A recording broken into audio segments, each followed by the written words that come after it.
माझ्यासोबत सचिन खरात आहेत। खरं तर पुणे महापालिका निवडणुकीसाठी त्यांनी अजित पवारांच्या राष्ट्रवादीशी अलायन्स केलेली आहे। कशी निवडणुकीची तयारी सुरू आहे? सकाळी तुम्ही अजित पवारांची भेट घेतली। मुळात मी राष्ट्रवादी काँग्रेस शरदचंद्रजी पवार यांचा मित्रपक्ष राज्यामध्ये आहे आणि पुणे आणि पिंपरी चिंचवड या भागामध्ये राष्ट्रवादी काँग्रेस पक्ष आणि राष्ट्रवादी शरदचंद्रजी पवार पक्ष एकत्र आलेले आहेत।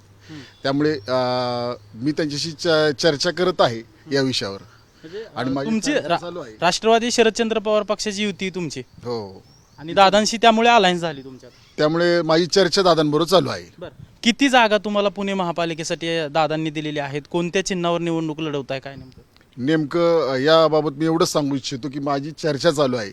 चर्चे झाल्यानंतर तुम्हाला नक्कीच मी सर्व सांगेन। आता निवडणुकीचा प्रचार सुरू झाले, उमेदवार प्रचार करतायत, तरी देखील चर्चा नेमकी कसली चालू आहे? हो बरोबर आहे, नक्कीच तेच सांगतो की मी चर्चा दादांशी चर्चा करून तर बाहेर आला ना दादांशी। हो, तरी सुद्धा दादांशी मी चर्चा करतोय। चर्चेअंती तुम्हाला नक्कीच मी दादा तुम्हाला सांगत नाहीत का किती जागा दिलेत, कुठले उमेदवार आहेत, कुठलं चिन्ह? नाही, असं काहीच नाही, परंतु चर्चा पूर्ण झाल्यानंतर मी सर्व गोष्टीशी बोलेल।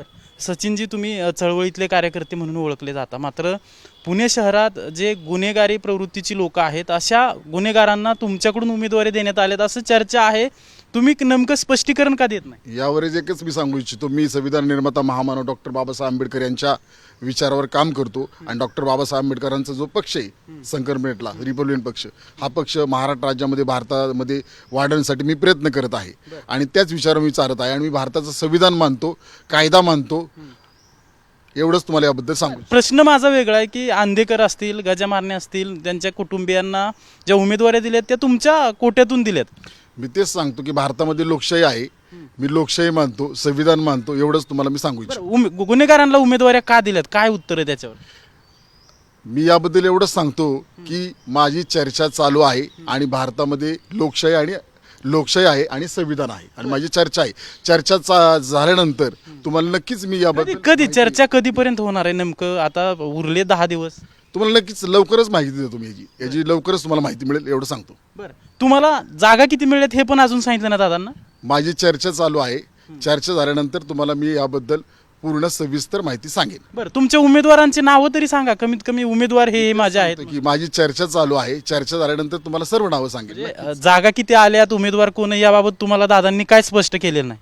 नाही, असं म्हणता येणार नाही। एवढंच सांगतो की चर्चाबद्दल चालू आहे माझी दादांबरोबर, चर्चा झाल्यानंतर नक्कीच तुम्हाला मी सांगेन। बरं, आता भेटला काय चर्चा झाली दादांना? मी तुम्हाला सांगतो ना, तुम्हाला थोड्या एक आज दिवसभरात सर्व कळेल जे काय आज दिवसभरात स्पष्ट करणार? तुम्हाला कळेल, आज दिवसभरात नक्कीच तुम्हाला कळेल। नक्कीच आपण पाहतोय की सचिन खरात यांच्याकडून कोणतीही माहिती दिली जात नाहीये। मी दादांशी चर्चा करून तुमच्याशी बोलेल असं गेल्या कित्येक दिवसापासून ते सांगत आहेत।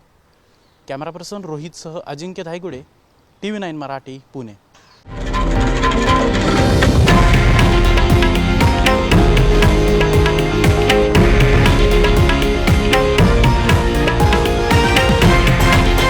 हे आहे देशातील नंबर 1 न्यूज नेटवर्क आणि आपण पाहत आहात TV9 मराठी, एकमेव।